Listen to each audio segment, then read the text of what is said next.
जम्मू कश्मीर के अमन चैन के दुश्मन एक बार फिर एकजुट होते हुए दिखाई दे रहे हैं। उनका एजेंडा बिल्कुल स्पष्ट है, गुपकार डिक्लेरेशन को आगे बढ़ाना। फारूक अब्दुल्ला से लेकर महबूबा मुफ्ती और उनके समेत सभी 6 राजनीतिक दलों के नेता आज फारूक अब्दुल्ला के घर पर जमा हो रहे हैं। इसका एजेंडा बस एकदम स्पष्ट है। जम्मू कश्मीर में धारा 370 को एक बार फिर से बहाल किया जाए, ये इनकी मांग है। जम्मू कश्मीर में जैसे जैसे अब सर्दी आ रही है, वैसे ही गुपकार डिक्लेरेशन को लेकर एक नया सियासी पारा खड़ा करने की कोशिश की जा रही है, और वो भी तब जबकि महबूबा मुफ्ती की रिहाई राज्य सरकार ने कर दी है। आज शाम 4 बजे पूर्व मुख्यमंत्री फारूक अब्दुल्ला के घर पर गुपकार रोड पर इस मीटिंग में कई बातें होने वाली हैं। खास करके धारा 370 की बहाली पर काफी ज्यादा चर्चा होने की बात कही जा रही है। यह हम आपको दिखा रहे हैं जो कल की बातचीत है, उसकी तस्वीरें, जहां महबूबा मुफ्ती के घर पर पहुंचे थे सभी एनसी के नेता। बीते 4 अगस्त को धारा 370 के हटाने से पहले फारूक अब्दुल्ला के गुपकार रोड पर 8 दलों की एक मीटिंग हुई थी। इस बैठक के बाद जो प्रस्ताव पास हुआ था उसे गुपकार डिक्लेरेशन कहा जाता है। गुपकार मीटिंग को लेकर कैसे जम्मू कश्मीर की सियासी तानाबाने में एक नई बात निकलकर सामने आ रही है, पहले ये देख लीजिए। ये जानना आपके लिए आवश्यक है कि गुपकार मीटिंग में आज कौन कौन शामिल हो रहा है।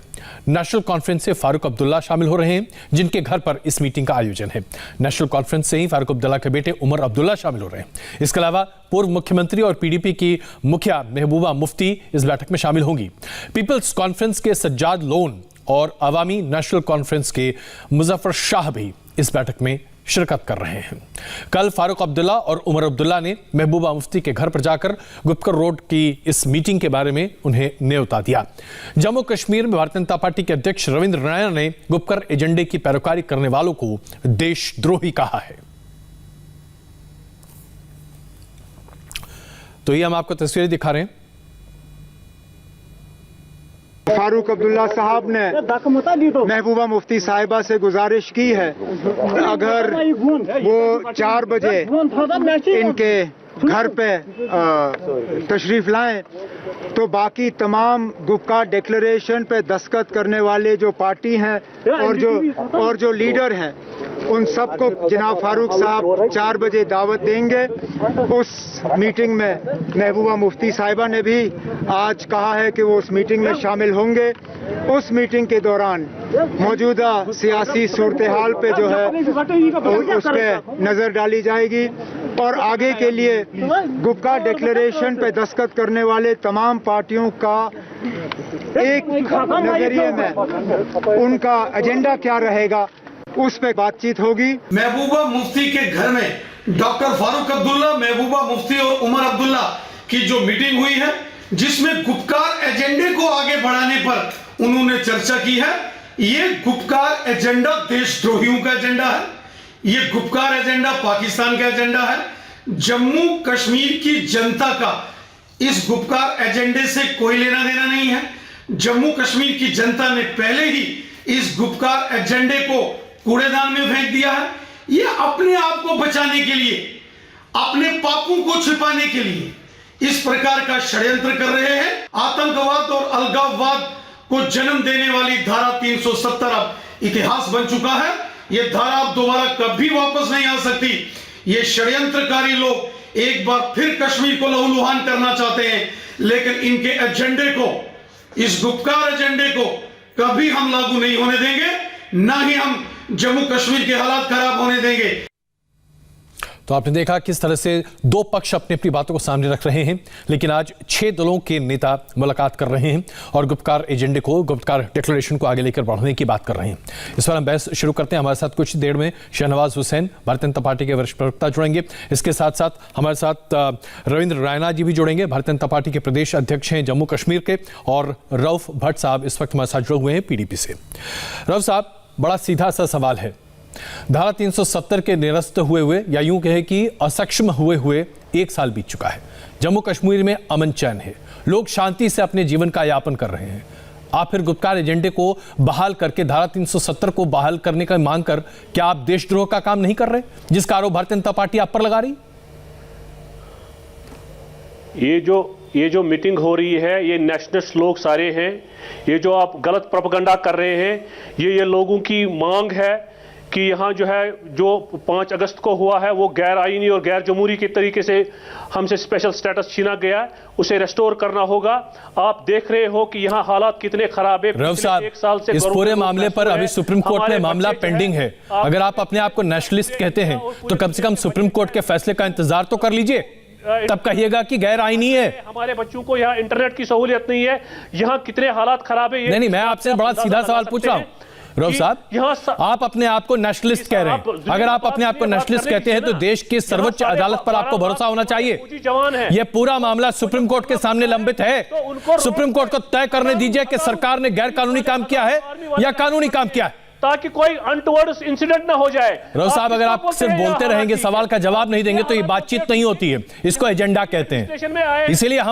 इसीलिए तमाम देश के तमाम चैनल पीडीपी के प्रवक्ताओं से यही गुजारिश करते हैं कि आप बात करना पहले सीख लीजिए, पहले बात कीजिए। सुप्रीम कोर्ट में आप गवर्नर से लेके बोलिए, चीफ आप मेरी बात सुनना ही नहीं चाहते हैं, आप सिर्फ अपनी बात कहना चाहते हैं तो कहते रहिए अंधेरे में। क्या यहाँ कोई आप कहते रहिए अंधेरे में, आपकी बात कोई नहीं सुनने वाला। सवाल बड़ा सीधा सा है रऊफ साहब, सबसे पहले आप नेशनलिस्ट हैं, ठीक करने के लिए रऊफ भट्ट कुछ हो रहा है। रऊफ भट्ट साहब, देखिए आप कितने, रऊफ भट्ट साहब क्या आप नेशनलिस्ट हैं? रऊफ भट्ट साहब क्या आप नेशनलिस्ट हैं? मेरे सवाल का जवाब दीजिए। कर रहे हैं आप, चाइना बैठी है लद्दाख में, उस पर बात करें। आप नेशनलिस्ट, आप सिर्फ इधर उधर की बातें कर रहे हैं, आप मुद्दे पर बात करना नहीं चाहते। आपकी पहली तकरीर थी आप नेशनलिस्ट हैं। क्या है रऊफ साहब, आपकी पहली तकरीर थी आप नेशनलिस्ट हैं, हाँ या नहीं? आप नेशनलिस्ट हैं? बिल्कुल, ये हमारा बुनियादी हक है। आप नेशनलिस्ट हैं या नहीं? अरे साहब, बड़ा सीधा सा सवाल है। बिल्कुल है, इसमें कोई शक नहीं है। प्रिसाइसली। अब आइए मेरा दूसरा सवाल, आप नेशनलिस्ट हैं, नेशनलिस्ट हैं तो देश की आईन में आपको भरोसा है? हिंदुस्तान के आईन में भरोसा है? बिल्कुल है। कानून में भरोसा है? बिल्कुल है। सुप्रीम कोर्ट में भरोसा है? आप मुझे ये बताएं, सुप्रीम कोर्ट में भरोसा है? आपकी सर्टिफिकेट की जरूरत नहीं है, इसे तो पूछ रहा हूं आपसे। सुप्रीम कोर्ट में भरोसा है? कर लीजिए आप लोग, देश की सुप्रीम कोर्ट पर भरोसा है? ठीक कीजिए।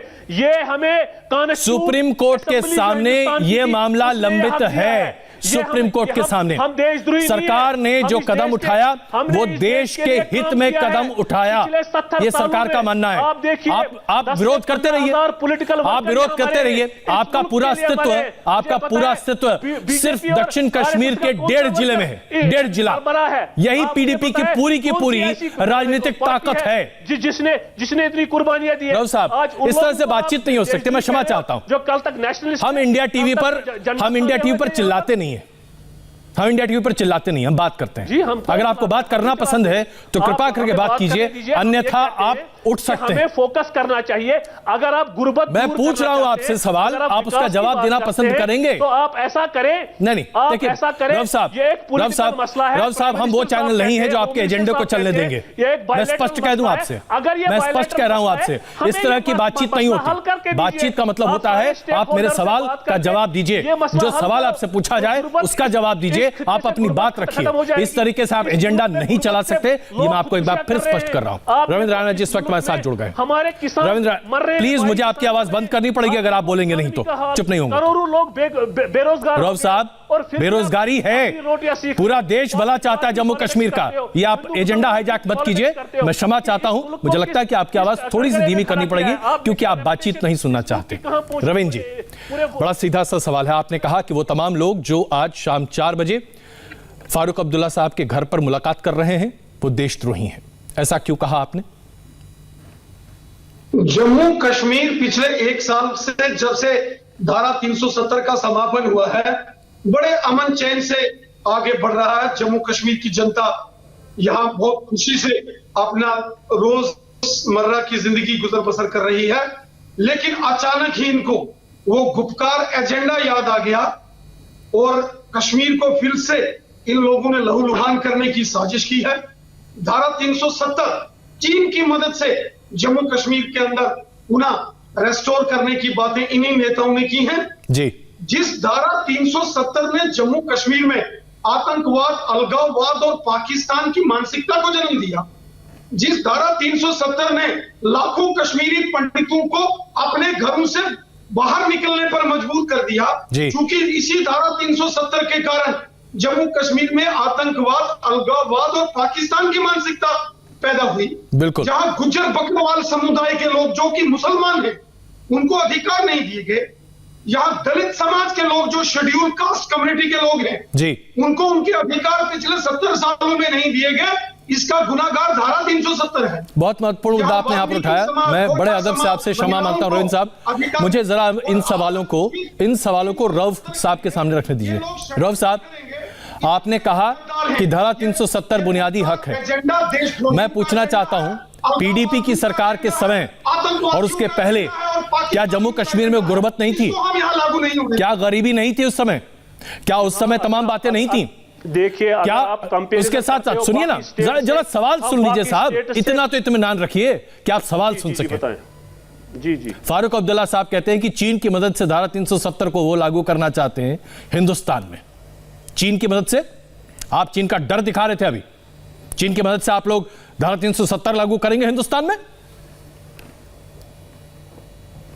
अब आप जवाब सुनिए जी। ये चीन को किसने लाया? ये जब आपकी गलत पॉलिसीज जो आरएसएस और बीजेपी ने यहाँ इंप्लीमेंट करवाई, आज चीन बैठा है लद्दाख में, उस पर क्यों नहीं आप बात करते हैं? उसी पे तो बात कर रहे हैं आप ये रविंद्र रैना जी कह रहे हैं गुज्जर बकरवाल। आप सवाल का जवाब दीजिए ना। कश्मीर लद्दाख के लोग यूनाइट। आप सवाल का जवाब दीजिए। क्या चीन की मदद से हमें कोई जो है कोई कंट्राडिक्ट नहीं है? रऊफ साहब, क्या चीन की मदद से नेशनल कॉन्फ्रेंस और पीडीपी धारा 370 को हिंदुस्तान में एक बार फिर बहाल करना चाहते हैं, हाँ या ना? किस विकास की बात करते हैं? कौन सा विकास? अरे मैं आपसे पूछता हूं, आपकी भी तो सरकार रही है, क्या विकास किया आपने? चलिए आप बता दीजिए। रऊफ साहब, मैं आंकड़े लेकर बैठा हूं आपके सामने, जमीन पे हर रोज प्लीज टेल मी, आप बताइए क्या जीडीपी रही है जब पीडीपी की सरकार रही है जम्मू कश्मीर की? बता सकते हैं आप? आंकड़े हैं आपके पास? पूरी दुनिया ये कह रही है, आंकड़े हैं आपके पास? देखिए, लब्बाजी मत कीजिए, बायलैटरल मसला, लब्बाजी मत कीजिए, आप लब्बाजी कर रहे हैं। गुर्बत दूर, यही दिक्कत है कश्मीर के अधिकतर नेताओं के साथ। यहां से गुर्बत दूर करो। जहां भी बात होती है ना फैक्ट्स की, डेटा की, वहां आपकी जबान बंद हो जाती है। आप फैक्ट और डेटा पर बात नहीं करना चाहते। आप देखिए कश्मीर कितना पीछे रह गया पीडीपी के शासनकाल में, क्या इसका कोई जवाब देने के लिए आप तैयार हैं? किस मुल्क की नेशनल कॉन्फ्रेंस ने तकरीबन 20 साल जम्मू कश्मीर पर शासन किया, क्या इसका जवाब देने के लिए तैयार है आप लोग? बात कर रहे हैं आप, हम जो बात कर रहे हैं, जाहिर सी बात है ये एक तरफा बात है। रवीन जी, मैं फिर आपके पास वापस आता हूं, मैं फिर एक बार आपके पास आता हूं। रवीन साहब, हमारी बात सुनिए। जिस तरह से ये दोनों पार्टियां, चाहे नेशनल कॉन्फ्रेंस हो या पीडीपी, रोना रोती रहती हैं कि विकास नहीं हुआ। जब इनका शासन चल रहा था, विकास कहां दिखाई दे रहा था? क्या देखा आपने कहीं विकास जम्मू कश्मीर में? इसमें सबको बात करने का हक है।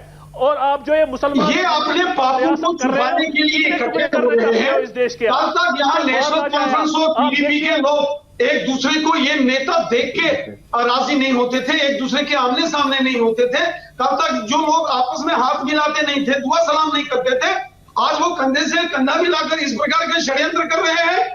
जम्मू कश्मीर की जनता ने बिल्कुल ये लोगों का मसला है, हमें एक होना चाहिए। पहले ही कूड़ेदान में फेंक दिया है, जितनी भी क्योंकि इस एजेंडे का जम्मू कश्मीर की जनता से कोई लेना देना नहीं है। इसमें जम्मू कश्मीर की जनता की कोई भलाई नहीं है। ये एक बार फिर पाकिस्तान, अलगाववाद और आतंकवादियों के इशारों पर नाचने वाले ये कठपुतली लोग इकट्ठे होकर कश्मीर के हालात खराब करने की साजिश कर रहे हैं, जो हम नहीं होने देंगे। हमारे देश में नरेंद्र मोदी साहब की सरकार है, याद रखना, मोदी जी की सरकार है। और ये भी याद रखना कि होम मिनिस्टर अमित शाह साहब हैं, ये एंटी नेशनलिज्म और एंटी जम्मू कश्मीर के लोगों के खिलाफ जो षड्यंत्र कर रहे हो, इसको कोई बर्दाश्त करने वाला नहीं है। राणा साहब, मैं रऊफ साहब से एक बार फिर यही सवाल पूछता हूं जो आपने उठाया था। पूरे देश ने सुर्खियां बरती इस पूरे मामले पर। रऊफ साहब, अगर चीन की मदद से धारा 370 बहाल करने पर आप भी तैयार हैं? स्टेटस को रेस्टोर किया जाए। रऊफ साहब, आप जम्मू कश्मीर पे धारा 370 स्टेटस रिस्टोर करना चाहते हैं, किसकी मदद से? चीन की कर रहे हैं? हम क्या कर रहे हैं? पाकिस्तान की? किसकी मदद से करना चाहते हैं? जी, हम भी तो वही कर। नहीं, किसकी मदद से करना चाहते हैं? देखिए, ये चीन की मदद से, पाकिस्तान की मदद से? का हक होता है कि वो नहीं, हम अपने बलबूते पे, हमारा ये मुल्क है, हमारा ये हक बनता है कि हम जो है हमारे जो एस्पिरेशंस है, जो हमारे आपका हक बनता है विकास का, आपका हक बनता है हिंदुस्तान के साथ खड़े होने का, आपका हक हिंदुस्तान को तोड़ने का नहीं बनता साहब। हमारा ये हक बनता है। इरफान लोन इस वक्त हमारे साथ जुड़े हुए हैं, राजनीतिक विश्लेषक हैं। इरफान साहब, गैर आईनी तरीके से धारा 370 को बहाल करने के लिए चीन की मदद लेने के लिए भी जम्मू कश्मीर के राजनीतिक दल तैयार हैं और आज गुपकार रोड पर एक बार फिर बैठक हो रही है। क्या इसे आप देश को जोड़ने वाला कदम समझते हैं? क्या इससे देश एकजुट होगा? क्योंकि भारतीय जनता पार्टी कहती है कि देशद्रोह है। इस मुल्क को देने के लिए जरूरत है। देखिए जनाब, सबसे पहले मैं आपसे गुजारिश करना चाहता हूं कि 370 1950 में वजूद में आया जी, और ये हिंदुस्तान की पार्लियामेंट ने नहीं दिया है, ये हिंदुस्तान की कॉन्स्टिट्यूएंट असेंबली और जम्मू कश्मीर की कॉन्स्टिट्यूएंट असेंबली में तय हुआ था।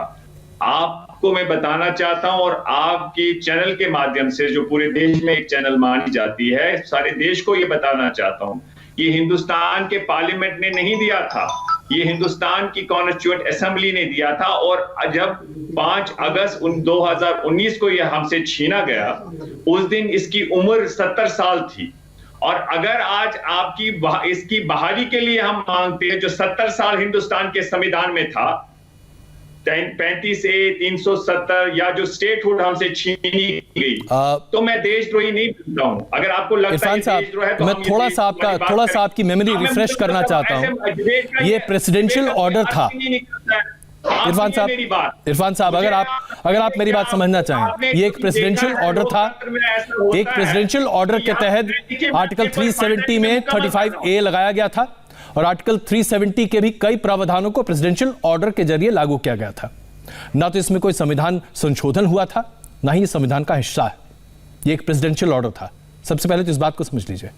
अब प्लीज बताइए, कौन सा प्रेसिडेंशियल ऑर्डर था जी?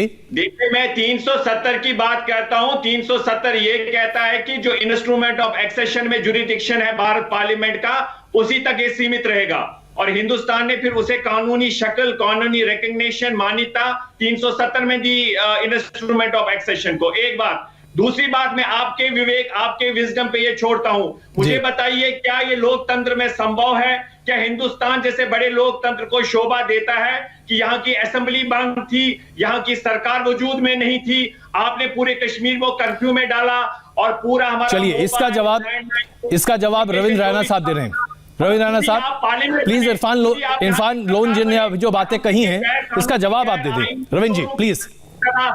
देखिए, जम्मू कश्मीर के अंदर अगर आप पिछले 70 साल के अंदर देखेंगे तो यहाँ के जो राजनेता हैं, जो सत्ता में रहे, जिसमें नेशनल कॉन्फ्रेंस, PDP और कांग्रेस के लोग रहे, इन्होंने जम्मू कश्मीर की जनता को गुमराह किया। इन्होंने बार बार कहा ये कोई स्पेशल स्टेटस है, 370 ये यहाँ रहेगा। उन्होंने इस बार, और इसको कोई हटा नहीं सकता। भाई, ये हिंदुस्तान की पार्लियामेंट ने कानून बनाया था और इसको हटाने का अधिकार भी हिंदुस्तान की पार्लियामेंट को है। आप लोग जाके पहले तो ये पाकिस्तान का रोना रोते थे, पहले पाकिस्तान का महिमा मंडप और गुणगान करते थे। जब हिंदुस्तान ने बार बार पाकिस्तान को मारा, पाकिस्तान को हर बार मुसीबत खानी पड़ी, और इन्होंने देखा कि पाकिस्तान को तो हिंदुस्तान से टकराने का दम नहीं है, तो यही पॉलिटिशियन और यही लोग जिन्होंने यहाँ सत्ता की मलाइयां खाई, पहले वो चीन का गुणगान करने लगे और खुद बैठे हैं हिंदुस्तान के पार्लियामेंट में। ये हिंदुस्तान के पार्लियामेंट ने पहले कानून बनाया था और फिर हटाया है, और ये कोई चीन के पार्लियामेंट ने नहीं बनाया था। और इन लोगों ने हमेशा कश्मीर के अंदर एक देश के खिलाफ प्रोपेगेंडा किया है। खाना हिंदुस्तान से, पैसा हिंदुस्तान का, और हमारी सुरक्षा के लिए आर्मी फौज हमारे देश की, पैरामिलिट्री फोर्सेस हमारे देश की, फंड्स हमारे देश का, सारी सुख सुविधाएं ताम झाम आपको हिंदुस्तान नई दिल्ली से चाहिए। और यहाँ आपके जुबान में पाकिस्तान अलगाववाद और आतंकवाद होगा। ये कोई आपकी नाफरमानियों को आप कोई बर्दाश्त नहीं करेगा। इस देश में मोदी जी की सरकार है, कोई कांग्रेस की सोनिया गांधी की, मनमोहन सिंह की सरकार नहीं है, ये नरेंद्र मोदी साहब की सरकार है जो षड्यंत्र उठाया। चलिए, कश्मीर की जनता ने 1 साल में। अच्छा इरफान साहब आप धारा 370 को लेकर इतने उत्तेजित हो रहे हैं इरफान साहब, धारा 370 को लेकर आप इतने उत्तेजित हो रहे हैं। सबसे बड़ी बात तो यह है, आंदोलन करने की आवश्यकता होनी ही क्यों चाहिए? पूरा का पूरा मामला सुप्रीम कोर्ट के सामने लंबित है। सुप्रीम कोर्ट को तय करने दीजिए ना। भारत सरकार ने धारा 370 को खत्म नहीं किया है। धारा 370 के इरफान साहब बड़े अदब से कह रहा हूं, नारेबाजी मत कीजिए, सवाल का जवाब दीजिए। हम बातचीत कर रहे हैं, कृपा करके बातचीत करते हैं। बातचीत का मतलब यह होता है कि मैं आपसे सीधा सवाल पूछ रहा हूं। जब सुप्रीम कोर्ट में मामला लंबित है तो इसको एक राजनीतिक आंदोलन बनाकर आप जनता की भावनाओं को भड़का नहीं रहे? क्या आप इसको जबरदस्ती एक मुद्दा बनाकर अपने अस्तित्व को दोबारा बहाल करने की कोशिश नहीं कर रहे? क्या है ये? अरे क्या बात कर रहे हो? आपने हम पे हमला किया है। किसने हमला किया आपके ऊपर? मेरा संविधान छीना है और कह रहे हो आप आंदोलन मत करो। ये गांधी जी का भारत नहीं है, मैं मानता हूं। आप में आज टॉलरेंस नहीं है। किसने कहा टॉलरेंस नहीं है? किसने कहा टॉलरेंस नहीं है भाई? ईडी को पीछे लगाते हैं, एनआईए को पीछे लगाते हैं। आप सिर्फ आरोप लगा सकते हैं रविंद्र जी। मुझे लगता है कि बेहतर होगा आप ही इनके आरोपों का जवाब दें। जिस तरह के आरोप हैं ये सिर्फ एक राजनीतिक भाषा शैली है, इसके अलावा कुछ नहीं। रविंद्र जी प्लीज। जुल्म किया आप लोगों ने, जालिम है आप लोग। वो लोग जो माफ कीजिएगा, कहीं से भी आपकी बात गले के नीचे उतरती नहीं। आज पूरे देश में, पूरे हिंदुस्तान में धारा 370 की कुछ प्रोविजंस को निरस्त किए जाने को लेकर खुशी है। हर कोई इसे उस तरीके से देख रहा है। मैंने बड़ा सीधा सवाल आपसे पूछा, सुप्रीम कोर्ट पर आपको यकीन क्यों नहीं है? अयोध्या जैसे मसले पर सुप्रीम कोर्ट के फैसले को पूरा देश मान सकता है, आप सुप्रीम कोर्ट के फैसले का इंतजार नहीं करना चाहते? करतारपुर कॉरिडोर खोलने के लिए पाकिस्तान से बात कर रही है, ये चाइना के साथ बात कर रही है लद्दाख में, तो यहां कौन सी प्रॉब्लम है ये मुझे बताएं। यहां तो फिर बिल्कुल सही बात है ना, आप पार्टिसिपेट कीजिए चुनाव में। अभी तो स्थानीय चुनाव होने वाले हैं, स्थानीय निकाय चुनाव होने वाले हैं ना रऊफ साहब। गवर्नेंस का मसला नहीं है, आपके मेरी भावनाओं को देखिए इरफान साहब मैं बड़े अदब से आप सबसे लगातार गुजारिश कर रहा हूं, चीखने की आवश्यकता नहीं है, बात बहुत सामान्य तरीके से रखी जा सकती है। रऊफ साहब, पीडीपी क्या इलेक्शंस में हिस्सा लेगी? अभी लोकल इलेक्शंस होने वाले हैं, लोकल बॉडी इलेक्शंस, आप हिस्सा लेंगे? मेरी बात सुनिए, ये सारा कुछ तय होगा, ये जो सारा कुछ तय होगा, ये गुफ्कार डिक्लेरेशन के जो लीडर साहिबान बैठेंगे वो ये तय करेंगे। हम आज यहाँ ये बात कर रहे हैं कि अगर आप नागा अकॉर्ड यही गवर्नमेंट करती है, अगर जो करतारपुर कॉरिडोर है उस पे जो है ये हुकूमत आप मुद्दा डाइवर्ट क्यों कर देते हैं? मैं आपसे जो सवाल पूछता हूं उसका जवाब आप देना पसंद नहीं करते जनाब। से बात क्यों नहीं कर रहे? जो सवाल पूछा जा रहा है उसका जवाब तो दे दीजिए ना। क्या आप स्थानीय इलेक्शन में पार्टिसिपेट करना चाहते हैं? स्थानीय लोकल इलेक्शंस अभी जम्मू कश्मीर में होने वाले हैं, आप लोगों का प्रतिनिधित्व करना चाहते हैं, आप लोगों की बेहतरी के लिए काम करना चाहते हैं। उसको कितना डेंट किया है आज इस राइट विंग ने? एक बहुत ही विचित्र मानसिकता दिख रही है, चाहे पीडीपी की बात करें या फिर रायना साहब की बात करें, माफ कीजिएगा लोन साहब की बात करें। रायना साहब आप जुड़ चुके हैं हमारे साथ। स्थानीय जो चुनाव होने वाले हैं, स्थानीय निकाय चुनाव, पंचायत चुनाव, उसमें पीडीपी नेशनल कॉन्फ्रेंस हिस्सा ले या न ले, इसके बारे में अभी तक स्पष्टता से बात नहीं करती। ये लोगों के बारे में, प्रतिनिधित्व करने के बारे में बात नहीं करते, ये सिर्फ धारा 370 की बात करते हैं। क्या है ये रायना साहब? सारे स्टेक होल्डर्स के साथ बैठकर जम्मू कश्मीर में जब नेशनल कॉन्फ्रेंस और पीडीपी की सरकारें रही, इन्होंने कभी यहाँ स्थानीय लेवल के चुनावों को, चाहे वो पंचायत लेवल के चुनाव हो या शहरी निकाय चुनाव हो, इन्होंने कभी नहीं कराए। ये कभी नहीं चाहते थे कि डिसेंट्रलाइजेशन ऑफ पावर हो। जब मोदी जी की सरकार आई तो मोदी जी ने लाल किले से घोषणा की कि जम्मू कश्मीर में पंचायतों के और शहरी निकाय चुनाव होंगे। और मेरे को आज खुशी से आपको मैं बता रहा हूं, आपके चैनल के माध्यम से पूरे देशवासियों को यह जानकारी दे दूं कि मोदी सरकार के दौरान जम्मू कश्मीर में 40,000 से ऊपर चुने हुए हमारे सरपंच और पंच हैं।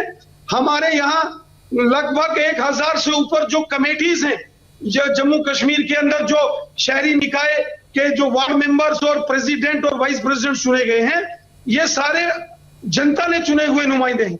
लेकिन ये जो अब्दुल्लाज और मुफ्तीज हैं, ये कभी नहीं चाहते थे कि डिसेंट्रलाइजेशन ऑफ पावर हो आम लोगों के रविंदर जी, पास अधिकार हो। आज गांव गांव का जो विकास हो रहा है, वहाँ के सरपंच, पंच और वार्ड मेंबर्स कर रहे हैं। मोदी सरकार के 36 केंद्रीय मंत्री दिल्ली से 3 दिन यहाँ के पंचायतों में रहे, गांव में, पहाड़ों में, मैदान में, बॉर्डर में, एलओसी के ऊपर उन्होंने लोगों की से बातें की, आउटरीच किया। आज हमारे जम्मू कश्मीर के गवर्नर साहब, एलजी साहब गांव गांव का दौरा कर रहे हैं, लोग उनसे मिल रहे हैं। तो ये जो नेशनल कॉन्फ्रेंस और पीडीपी के लोग हैं, ये गुप्कार एजेंडे की जो बात कर रहे हैं, इनको जनता ने नकार दिया। बिल्कुल। ये रिजेक्टेड और डिजेक्टेड लोग हैं। रव साहब, अगर आप जनता के प्रतिनिधि होने का दावा करते हैं तो चुनाव के मैदान में आइए ना। रव साहब मेरी बात तो सुन लीजिए। रव साहब मेरी बात तो सुन लीजिए प्लीज। अगर आप जनता के प्रतिनिधित्व का दावा करते हैं जम्मू कश्मीर के लोग तो कृपा करके चुनाव के मैदान में आइए, मुल्क का हिस्सा नहीं है। स्थानीय चुनाव में हिस्सा लीजिए, लोगों के प्रतिनिधित्व की बात कीजिए, विकास की बातें कीजिए। क्यों नहीं करना चाहते? स्थानीय चुनाव ये लड़ नहीं सकते क्योंकि आपको रेस्टोर करना पड़ेगा हमारा स्पेशल स्टेटस, हमारा स्पेशल स्टेटस रेस्टोर करना पड़ेगा। ये हमारा बुनियादी हक है। हमारे आप विकास की बात नहीं करना चाहते हैं। रव साहब, पूरा हिंदुस्तान देख रहा है, पूरा हिंदुस्तान देख रहा है कि जम्मू कश्मीर की पार्टियां आज मानसिक दिवालियेपन से कैसे जूझ रही हैं। उनसे भी जरा आप जनता के विकास की बात नहीं करते हैं, आप अपने राजनीतिक अस्तित्व की बात कर रहे हैं। उनकी कोई बात नहीं कर रहे हैं आप। उन्होंने तो लद्दाख खाया, अब वो कश्मीर। मैं आपसे पूछ रहा हूं, उस पे भी आप जम्मू कश्मीर की जनता की बात करना चाहते हैं कि नहीं चाहते? बैठिए, इस पे भी रविंदर रैना जी को बोलो, बात पूछिए ना। ये गुर्बत यहाँ से हटाएं, कश्मीर की यहाँ से बेरोजगारी हटाएं, यहाँ की जिन्होंने जो जम्मू कश्मीर की रव साहब, क्या ये मैं मान लूं, रव साहब क्या मैं ये मान लूं कि आप तय कर आए हैं कि बहस में सिर्फ अपनी बात बोलनी है? लोग जो है खुदकुशियां कर रहे हैं।